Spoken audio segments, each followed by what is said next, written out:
ഈ U D F ഈ election ഏതാണ്ട് തൂത്തുവാരിയ ഒരു അട്ടിമറി വിജയം തന്നെ അതിനകത്ത് നടത്തി. ഈ തദ്ദേശ സ്വയംഭരണ സ്ഥാപനങ്ങളിലേക്കുള്ള ഇലക്ഷൻ നമുക്കറിയാം 6 കോർപ്പറേഷനുകളിൽ 4 യു ഡി എഫ് ഇങ്ങ് പിടിച്ചു. മറ്റേത് 2 ഒരെണ്ണത്തിനകത്ത് നല്ല നില മെച്ചപ്പെടുത്തിയിട്ടുണ്ട്. 2 കോൺഗ്രസിൻ്റെ നില അവരുടെ സീറ്റുകൾ അവരെ ഇരട്ടിയോളം ആക്കിയിട്ടുണ്ട്. നില മെച്ചപ്പെടുത്തി അവർ പോയിട്ടില്ല. അപ്പോൾ കുറച്ചുകൂടെ ഒന്ന് വർക്ക് ചെയ്തൊക്കെ റെഡിയാക്കിയിരുന്നെങ്കിൽ, സ്ഥാനാർത്ഥി നിർണ്ണയമൊക്കെ ഒന്നുകൂടെ നന്നാക്കിയിരുന്നെങ്കിൽ ചിലപ്പോൾ കുറേ കൂടെ സീറ്റ് കിട്ടിപ്പോയനെ വീണ്ടും. അതേപോലെ തന്നെ പഞ്ചായത്തുകൾ, ഇത്രയും പഞ്ചായത്ത് 511 പഞ്ചായത്ത് പിടിക്കുക എന്ന് പറഞ്ഞാൽ എളുപ്പമുള്ളൊരു കാര്യമാണോ? ഇതെല്ലാം ഇങ്ങനെല്ലാം വന്നിട്ടുണ്ട്. ഇതുമായി മുനിസിപ്പാലിറ്റികൾ ആയാലും എല്ലാം ഒരു അത്തരത്തോളം ജില്ലാ പഞ്ചായത്തുകൾ ഇവിടെ എല്ലാം വളരെ വലിയ നേട്ടമാണ് യു ഡി എഫ് ഉണ്ടാക്കിയത്. അത് കഴിഞ്ഞപ്പോൾ മുതൽ ഓരോരുത്തർക്ക് കുരു പൊട്ടാൻ തുടങ്ങി അതിനകത്തുള്ളവന്മാർക്ക്. കാര്യം അത് വേറെ ചില വർഗീയതയും അതും ഇതുമൊക്കെ വെച്ചുകൊണ്ടാണ്. മാണി ഗ്രൂപ്പിനും കൂടി കൊണ്ടുവരണം. അത് ലീഗിനും കുറേ നേതാക്കൾക്കും ഇതിൻ്റെ കൂടെ താല്പര്യമുണ്ട്. എന്താ കാര്യം എന്നറിയാമോ? കൂട്ടായ വിലപേശലിനാണ്. അപ്പോൾ അവർക്ക് തന്നെ നിന്ന് വിലപേശാനേ ഒക്കുള്ളൂ. അപ്പോൾ ഇതിനെയും കൂടെ കൊണ്ടുവന്നു കഴിഞ്ഞാൽ യവന്മാരെയും കൂടെ ചേർത്ത് വിലപേശാം. അതിനുള്ള പരിപാടിയാണ് മനസ്സിലാക്കേണ്ടത്. ഇത് ഇയാളെ കൊണ്ടുവന്നാൽ, ഇതിനകത്ത് കൊണ്ടുവന്നു കഴിഞ്ഞാൽ, അതായത് ഈ ഗ്രൂപ്പിനെ ഇതിൽ കൊണ്ടുവന്നാൽ ആ ഒരൊറ്റ കാരണം കൊണ്ട് ഇവർക്ക് ഒരുപാട് സീറ്റ് നഷ്ടം വരും. അവർക്ക് കൊടുക്കുന്ന വീതം കൊടുക്കുന്നത് മാത്രമല്ല, അത് മൊത്തവും അടിയറവ് പറയണം. പിന്നെ അന്ന് മുതൽ സ്ഥാനാർത്ഥിയുടെ എണ്ണങ്ങളുടെ എണ്ണം, അതായത് മണ്ഡലങ്ങളുടെ എണ്ണം മുതൽ അങ്ങോട്ട് തുടങ്ങും. എണ്ണം അതങ്ങോട്ട് തുടങ്ങി. അത് കഴിഞ്ഞ് പിന്നെ അബദ്ധത്തിൽ ആരെങ്കിലുമൊക്കെ അതിൽ തെറ്റിത്തെറിച്ച് ഇവർക്ക് യു ഡി എഫ് ജയിക്കുന്നുണ്ട്, അത് കുറേ ജയിച്ചു പോകും.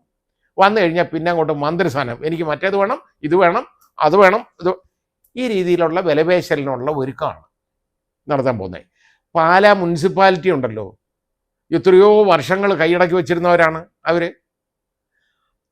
അതിപ്പോൾ നഷ്ടപ്പെട്ടു. അത് മനസ്സിലാക്കുക. ഇരിക്കുന്നിടത്ത് മണ്ണ് ഒലിച്ചു പോയ ആളുകളെ വീണ്ടും വിളിച്ച് ഇതിൽ കൊണ്ടുവന്ന് പ്രചരിപ്പിക്കണം. എന്തിനാ ഇവിടെ വന്ന് വഴക്കുണ്ടാക്കാൻ? ഇവർക്ക് നാണമില്ലേ എന്നാണ് ഞാൻ ചോദിക്കുന്നത്. കോൺഗ്രസിലെ നേതാക്കൾക്ക് ഇങ്ങനെ ചർച്ച എടുക്കാൻ. ഇത് കേട്ടപ്പോൾ എന്താ അതിൻ്റെ ആ മാണി ഗ്രൂപ്പിൻ്റെ നേതാവ് പറഞ്ഞത്? ഞങ്ങളിവിടെ ഉറച്ച് നിൽക്കുക. അവിടെ ഉറച്ച് നിന്നോണ്ടാൽ മതി. ആ ഉറച്ച് നിൽക്കുന്നവരെ എന്തിനായി പിടിക്കാൻ പോകുന്നത്? അവരെ എന്നിട്ട് ഇവർ ആശ വിടത്തില്ല. എങ്ങനെയെങ്കിലും ഇയാളെ കൂടെ കൊണ്ടുവന്ന് ഇത് കയറ്റി തോപ്പിക്കണം. അതാ ചെയ്യേണ്ടത്. ആ രീതി ആവണം. അപ്പോൾ അതാണ് ഇപ്പോൾ കോൺഗ്രസ്സിന് വേണ്ടത്. എന്തിനിതിൻ്റെ പുറകെ നടക്കുന്നു ഇങ്ങനെയുള്ള കാര്യത്തിന്? യു ഡി എഫ് തന്നെ ഇപ്പോൾ ഇവരുടെ ആരുടെയും സഹായമില്ലാതാണല്ലോ യു ഡി എഫ് നിന്ന് ജയിച്ചത്. ഇതിലുള്ള കക്ഷികൾ മതിയെന്ന് വിചാരിക്കണം. ഇവരെയൊക്കെ വിൽക്കുന്നതിന് തുല്യമല്ലേ അത്? ഇനി അതേപോലെ BDJS ഒരാലോചന തുടങ്ങിയിട്ടുണ്ട്. കാരണം അവർ 300 ശിഷ്ടം വാർഡുകളിൽ മത്സരിച്ചു. വൻ വിജയം. 5 ജയിച്ചു കേട്ടോ. അത്രയുണ്ട്, ഗുണമുണ്ട്. പക്ഷേ അതിൻ്റെ പ്രയോജനം BJP ഉണ്ടാക്കിയെടുത്തു. BJP ഉണ്ടാക്കിയെന്ന് പറഞ്ഞപ്പോൾ BJP തിരിച്ചറിയുന്ന ഒരു കാര്യമുണ്ട്. അതാണ് അതിനകത്ത് മനസ്സിലാക്കേണ്ടത്. അതായത് ഈഴവ സമുദായാംഗങ്ങളുടെ വോട്ട് വാങ്ങാനായിട്ട് ഈ BDJS എന്ന് പറയുന്ന ഒരുത്തൻ്റെ ഇൻ്റർവെൻഷൻ ആവശ്യമില്ല. അവർ ഇതിനിടയിൽ കയറി പണിയേണ്ട കാര്യമൊന്നുമില്ല. ഞങ്ങൾക്ക് നേരിട്ട് വാങ്ങാം അവരുടെ ഇന്ന്. അതുകൊണ്ട് ഇവരുടെ മധ്യസ്ഥത അതിന് വേണ്ട എന്നവർ തിരിച്ചറിഞ്ഞു. അതുകൊണ്ട് എന്തെന്നറിയോ, ഈ BDJS മത്സരിക്കുന്നിടത്തൊന്നും അവരനങ്ങാനൊന്നും പോയില്ല. BJPയുടെ നിസ്സംഗത കൊണ്ടും അവരുടെ സഹകരണമില്ലായ്മ കൊണ്ടുമാണ് തോറ്റുപോയതെന്നാണ് ഇപ്പോൾ ഈ BDJSൻ്റെ നേതാക്കൾ, അങ്ങനെ ആളുകളുണ്ടെങ്കിൽ അവരൊക്കെ പറയുന്നത്. അപ്പോൾ ഇത് എന്നിട്ട് മുന്നണി മാറ്റത്തെക്കുറിച്ച് ആലോചിക്കാമെന്ന് എന്ന് പറഞ്ഞാൽ ഏത് മുന്നണിയിലോട്ട് വരാനാ? ഒന്നിലെ ഇടത് മുന്നണിയിലോട്ട് പോകണം, അല്ലേ ഈ വലത് മുന്നണിയിലോട്ട് പോകണം. വലതിലാണെങ്കിൽ ഇവർ, ഞാൻ പറഞ്ഞില്ല, UDF നോക്കിയിരിക്കുക. അങ്ങോട്ട് കൈ നീട്ടി അങ്ങോട്ട് ചെന്ന് കഴിഞ്ഞാൽ വാങ്ങിക്കാൻ പോയെ. ഇതുപോലെ ആര് ചെന്നാലും എടുക്കാൻ. ഇത് ഈ മുന്നണി മാറ്റമൊക്കെ ആലോചിക്കുമ്പോൾ ഏത് മുന്നണിയിലോട്ടുള്ളതാണെന്നുള്ളതും കൂടെ ആലോചിക്കണം. ഇടത് മുന്നണി ഈ ചിലപ്പോൾ കയറ്റിയേക്കുമായിരിക്കും. കാരണം അത് ഈ ഇവർ തമ്മിലുള്ള വിലപേശലൊക്കെ ഉണ്ടല്ലോ. BJPയുമായിട്ടുള്ള അന്തർധാര സജീവമായിട്ടിരിക്കുന്ന കാലത്തോടത്തോളം ചിലപ്പോൾ കയറ്റുന്നിരിക്കും. ഇനി ഇതിനകത്ത് കയറാൻ വന്നു കഴിഞ്ഞാൽ ഇതിനകത്ത് കയറ്റരുതെന്നാണ് എനിക്ക് പറയാനുള്ളത്. കാരണം ഇത്രയും വർഗീയത പുലമ്പുന്നവന്മാരെ ഇത് കയറ്റി കഴിഞ്ഞാൽ വീണ്ടും ഈ കിട്ടിയ ആ മേൽക്കൈയും കൂടെ ഇല്ലാതാവും. ഇനിയിപ്പോൾ പുതിയ കാര്യങ്ങളൊക്കെ ഓരോരുത്തർ കണ്ടുപിടിച്ചുകൊണ്ടിരിക്കുക. ഇതിനകത്തുണ്ടായ പരാജയത്തിൽ നിന്ന് എങ്ങനെ മാറിപ്പോണം എന്നൊക്കെ ഉള്ളത് നോക്കിക്കൊണ്ടിരിക്കുക. അപ്പം പരാജയമല്ല ഇപ്പം എന്നാ പറയുന്നത്. സീറ്റ് എങ്ങനെ തോറ്റു എന്നുള്ളതല്ല പ്രശ്നം. ഇവിടെ ഒന്നും സംഭവിച്ചിട്ടില്ല.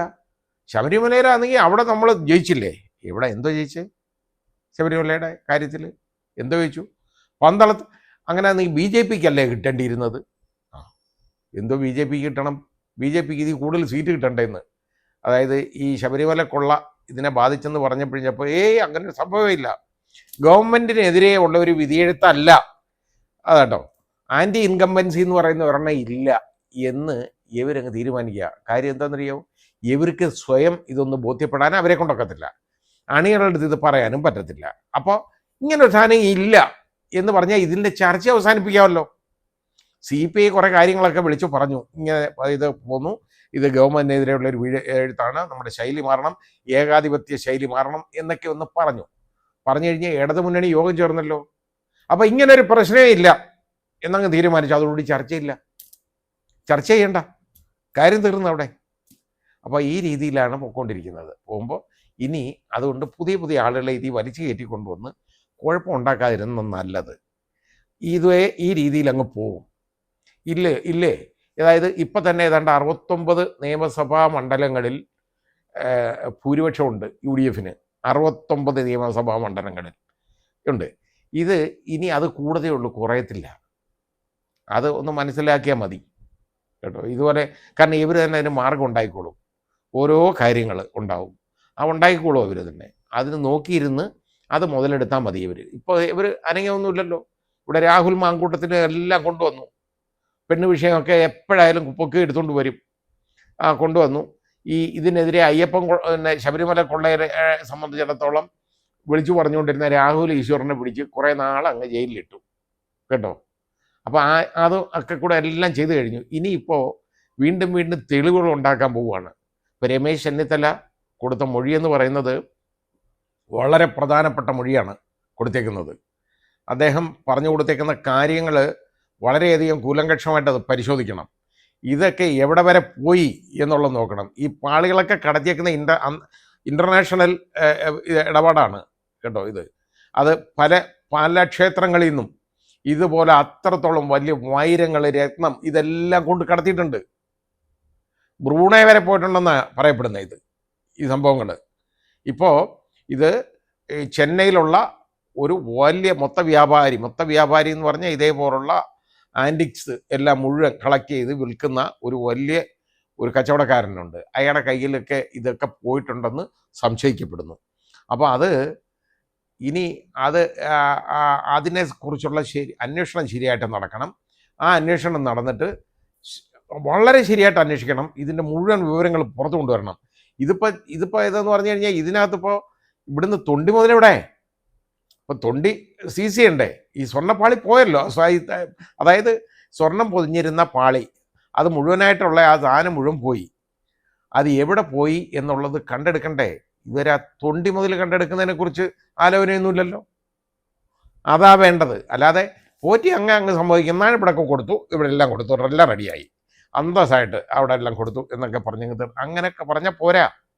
ഇത് സ്വർണത്തിന് വേണ്ടിയല്ല, വെറും 30 കിലോ സ്വർണത്തിൻ്റെ ഇടപാടിന് വേണ്ടിയല്ല ഇത് പോയേക്കുന്നത്. ഇതിൻ്റെ ആൻറ്റിക് വാല്യൂ എന്ന് പറയുന്നത് കോടികളാണ്, ആയിരക്കണക്കിന് കോടി രൂപയാണ്.